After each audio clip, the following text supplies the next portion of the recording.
একজন নারীর হৃদয় স্পর্শ করা কিছু কথা।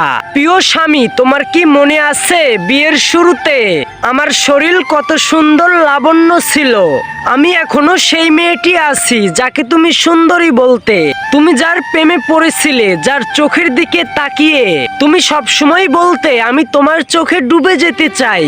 পার্থক্য শুধু এই যে এখন আমি তোমাকে সন্তান দিয়েছি আর তোমার বংশ রক্ষা করেছি, যেটা নিয়ে তুমি চিন্তাতে থাকতে যে আমার মধ্যে কোনো কমতি নাই। তো কেন মা হতে পারছিলাম না আমি? এখন মা হয়েছি, যার মূল্যে আমাকে আমার সৌন্দর্য আর লাবণ্য দিয়ে দিতে হয়েছে।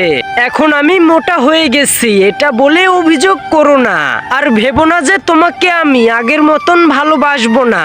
মনে রেখো, এই পেটটা একসময় গর্ভগৃহ ছিল, যাকে আমি 9 মাস ধরে যন্ত্রণা, ক্লান্তি আর ওজন নিয়ে নতুন জীবন দিয়ে নিয়ে এসেছি পৃথিবীতে।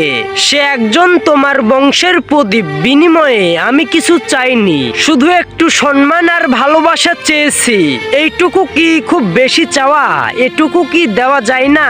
মেয়েদেরকে হেউ করার আগে একবার ভেবে দেখবেন, আপনার জন্মদাত্রীও একজন নারী।